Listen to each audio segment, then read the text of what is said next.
네, 여러분 안녕하십니까? 주간 뉴스 브리핑의 오성수 부국장입니다.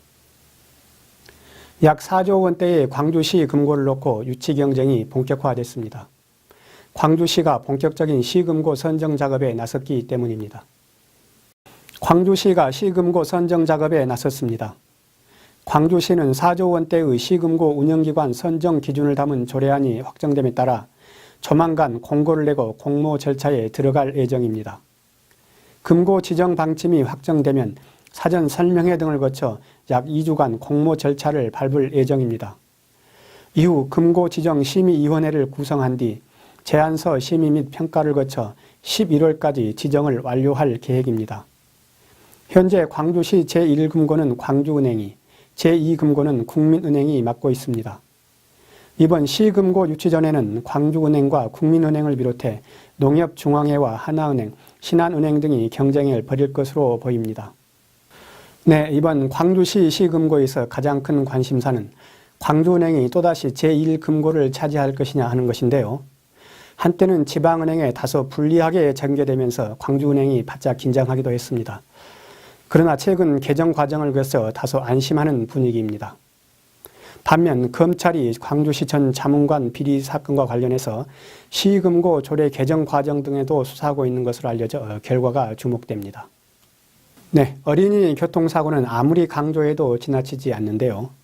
광주와 전남 지역에서 어린이 교통사고가 매년 증가하고 있습니다. 문제는 어린이 보호구역 내에서 교통사고가 증가하고 있다는 것입니다.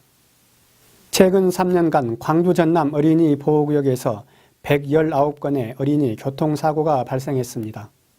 사상자 수는 무려 125명에 달합니다. 어린이 10만 명당 광주는 26건, 전남은 25건의 교통사고가 발생했습니다. 이는 전국 평균보다 높은 수치입니다. 사상자 수도 인구 10만 명당 광주는 28건, 전남은 27건으로 전국 평균보다 높습니다. 어린이 보호구역에서 발생한 어린이 교통사고도 지난 3년간 60건으로 사상자는 63명에 달합니다.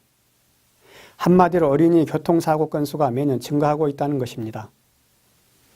네, 최근 광주 지역에서는 유치원생이 통학버스에 치여 사망하는 등 어린이 교통사고가 잇따랐습니다. 사고가 날 때마다 자치단체와 교육청, 경찰당국은 다양한 대책을 추진하고 있지만 효과가 없습니다.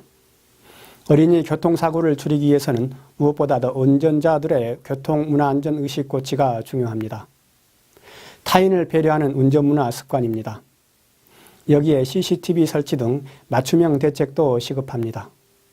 어린이 교통사고를 줄이는 데 모두 지혜가 필요합니다. 네, 혹시 셀럽 마케팅을 아신지요? 소위 유명 인사와 연관 산업을 결합해 마케팅을 하는 것인데요. 자치단체에서도 이 셀럽 마케팅을 도입한 곳이 있어 주목을 받고 있습니다. 바로 영암군입니다. 영암군은 영암 출신 가수 하춘아 씨와 공동으로 하춘아 가요기념관, 일명 한국트로트가요센터를 기찬랜드 일원에 건립하고 있습니다. 한국트로트가요센터는 총 100억 원이 투입돼 오는 2018년 완공될 예정입니다. 기찬랜드는 문화와 관광이 함께하는 호남의 명소로 떠오를 것으로 기대하고 있습니다. 영암 출신 국수인 조은현 씨를 활용한 바둑기념관도 들어섭니다. 영암군은 400억 원을 들여 영암읍 회문리 일원에 세계 바둑 박물관을 신축합니다. 이 사업에 필요한 사업비 10억 원도 확보해 지난해부터 건립 준비를 진행하고 있습니다. 영암군은 한국트로트가요센터와 바둑 박물관이 들어서면 관광객이 급증할 것으로 기대하고 있습니다. 네, 각 지방자치단체가 지역 특성에 맞는 마케팅을 추진하고 있는데요. 그러나 일부를 제외하고는 대부분의 자치단체가 차별화 부족 등으로 큰 효과를 내지 못하고 있습니다. 그런 의미에서 영암이 추진하고 있는 셀럽 마케팅은 시사하는 바가 매우 큽니다. 관광도 테마가 있는 체험과 또 스토리텔링이 각광받고 있기 때문입니다. 영암군의 새로운 시도가 좋은 결과로 이어지기를 기대합니다. 지금까지 주간 뉴스 브리핑의 오성수였습니다.